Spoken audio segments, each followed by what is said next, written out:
Bismillahirrahmanirrahim. Assalamu alaikum. You people are watching your own channel, Sadan Han Official. Friends, in this video session, I am going to deliver the lecture related to the Civil Procedure Code, and today I am delivering my first lecture of the Civil Procedure Code. Friends, I am going to start from the order 8, which is related to the plant. Friends میں ایک نیا session شروع کر رہا ہوں جس میں lectures جو ہوں گے وہ سول پروسیجر کوڈ کے حوالے سے ہوں گے، اسی کے کچھ آرڈرز اور کچھ رولز اور کچھ سیکشنز کے بارے میں ہوں گے. Friends, in this video lecture میں پلین کے بارے میں ڈسکس کروں گا. پلین کا جو ریلیونٹ آرڈر ہے وہ ہے order number 8. Friends, let's start the first rule of the plant. In first, the plant shall contain the following particulars. Friends, ہم یہ جانیں گے کہ ایک پلانٹ کن پارٹیکولرز پہ مشتمل ہوتا ہے. First, the name of the court in which the suit is brought.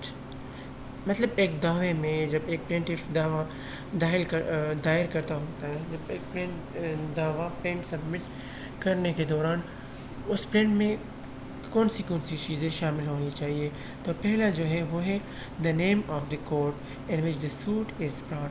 پہلے اس کورٹ کا ٹائٹل، اس کورٹ کا نیم ہوگا اس پلینٹ میں جس کورٹ میں وہ دعویٰ دائر ہونا، اس دعوے کا لے جانا ہوتا ہے. مطلب جس کورٹ میں ایک پلینٹف دعویٰ دائر کرتا ہے تو اس کورٹ کا ڈسکرپشن اینڈ نیم اس میں مینشن کرنا ضروری ہے.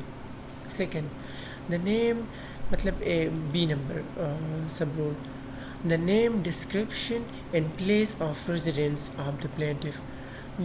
دوسرا جو اسینشیل پارٹیکولر ہے وہ ہے اس پلینٹف کا نام، اس کا ڈسکرپشن مطلب وہ کیا کرتا ہے، اینڈ پلیس آف ریزیڈنس، اور اس پلینٹف کا ریزیڈنس مطلب وہ کہاں سے تعلق رکھتا ہے. Third, the name description and place of residence of the dependent. اب جب پلینٹف کس بندے کے خلاف وہ دعویٰ دائر کرتا ہے، جس بندے کے خلاف وہ دعویٰ جمع کرتا ہے تو اس کو ڈیفینڈنٹ کہا جاتا ہے.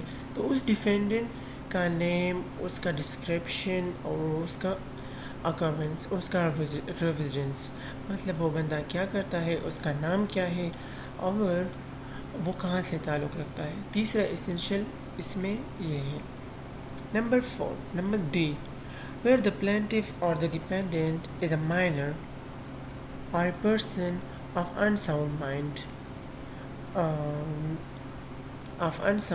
A statement that affect مطلب اب فورتھ نمبر پہ ایک بندہ مائنر ہے یا انساؤنڈ ہے، اس کے رائٹس کے حوالے سے ایک بندہ دعویٰ جمع کرتا ہے، تو مطلب لیگل ویلیوز کی میں تو مائنر کی کوئی ویلیو نہیں ہوتی نا جب تک وہ 18 ایئر کے، جب تک وہ میچیور نہیں ہوتا. تو اب اس مائنر کے لیے کون دعویٰ داخل کرتا ہے، تو اس کے مطلب اس کا کوئی گارڈین یا اینی اس کا بڑا جو ہوتا ہے اس کے فیملی ممبر، تو اس کا ڈسکرپشن دیا جاتا ہے اس میں. Number 5، the facts constituting the cause of action and when it arose. Now number 5 میں اب کیا ایسا ہوا ہے، کاز آف ایکشن کدھر ارائز ہو، کون سا کاز آف ایکشن ارائز ہوا ہے، ان سے کیا ریزنس کی بنا پر وہ اسے پلانٹ وہ جمع کروا رہا ہے. کاز آف ایکشن مینشن کرنا لازمی ہے. اس کے بعد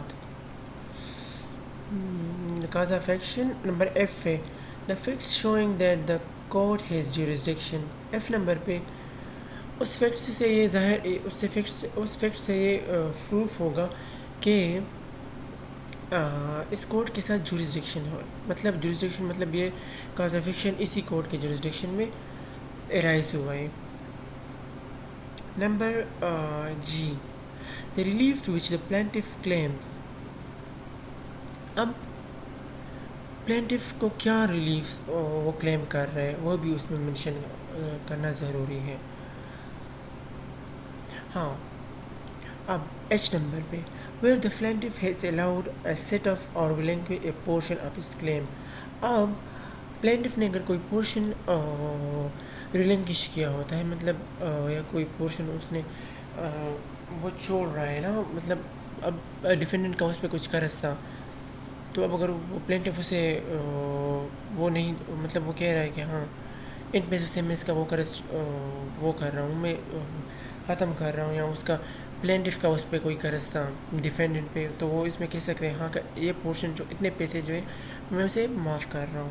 مطلب اس نے اگر کوئی پورشن چھوڑا ہو تو وہ بھی مینشن کرنا ضروری ہے.